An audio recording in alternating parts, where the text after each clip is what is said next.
Memories from the summers gone by. Kindred spirits in the valley of fireflies. You know what I miss the most about my travels? It's not the scenery or the adrenaline rush. It's the joy of meeting kindred spirits. It's the bliss of sharing a breathtakingly beautiful moment with complete strangers that I miss the most. These strangers happen to you by serendipity, and sometimes, just sometimes, they stay. And they stay for a lifetime. It was a few summers back when I had decided to go on my first solo trek. Naturally, I was a little anxious. But it was the kind of anxiousness that you feel not when you're unsure of what you're doing, but when you're convinced that you might get addicted to what you're about to do. I had been working in a small district of Maharashtra in India back then, and I picked a trek nearby to begin with what was going to be a lifelong love affair with solo travel. The trek had to begin from a Kondwane village, and so I took a train to that spot. It so turned out that only 3 other people got down from that same train. 2 girls and a guy. Needless to say, they too were going on the same trek. It was meet cute, the kind where you look at one another and you just know that you must be together. Like the universe machinated for you to be at a particular place at exactly that specific hour. You can't deny it. Non-believers could call it coincidence, but I call it magic. Undeniable, irrefutable, palpable magic. So there we were, exchanging our first hellos and our names as if they mattered.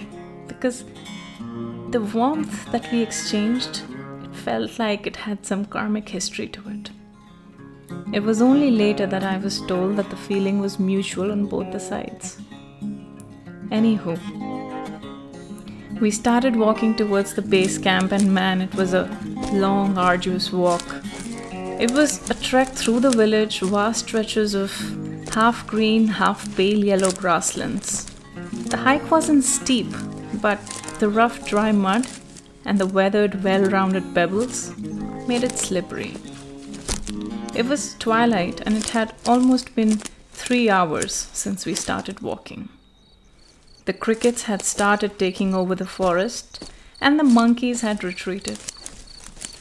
There were occasional bikes on that path which beamed their headlights on our way, assuring us we were on the right track. When it was dark and we didn't know how far we'd have to walk, we kept switching our torches on in turns and taking the lead. It was a cool, lead-grey, H1B2 sketchy kind of cloudy night. A few constellations were in clear sight. The Orion, the Ursa Minor, the Taurus, and we had named a few of our own too. Of the 3 new friends that I had just made, one seemed to agree with me on almost everything that we discussed in these 3 hours. Right from which hill of the Sahyadris in sight was the prettiest, to which trait in a person is the most enviable. We laughed and giggled like we were only catching up after a life and a quarter. We held each other when we couldn't get a grip on the red mud. In hindsight, it seems metaphoric, because this person was also going to become the one who would help me hold a grip on my life in the coming years. In some time, we then reached our base camp at Rajmachi. Having gorged on the Maharashtrian pitla bakri, we proceeded with the help of some villagers to set up our base camp on a flat lay of land. What awaited for us, though, was the Valley of Fireflies. It was a jaw-dropping moment for me.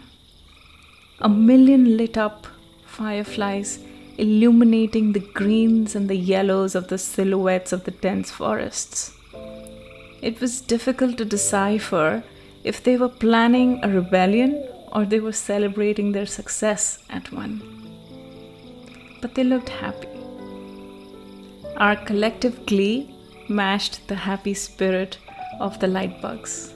We almost instantaneously started chasing those fireflies, running behind them, staying alongside them, and lamenting having lost them. The stars lit up the blanket of the sky above, and we kids danced around with fireflies underneath. I remember one of these fireflies very well. I followed the trail of that small firefly. It couldn't even fly that high. It slowly hovered and then perched on a wildflower with a purple dye. The purple of that flower glowed like an amethyst on a queen's tiara. I still have that flower somewhere between the pages of my diary from back then. Our giggles and wonder at experiencing this marvel resonated with the happiness of the buzzing forest under the crescent moon. Like a bunch of humming shepherds who with their whole being belonged to the hills, we belonged to that glittering valley that night. In an utmost wonderment and a buoyant exuberance, we set our camp, almost humming the valley song. And we dared not to light up a bonfire, lest the fireflies should scurry away. There were a few billion stars and about 1 million fireflies in the sky that night. It's one of those images in your head that you go to in your darkest of nights, and everything somehow seems smaller, less significant.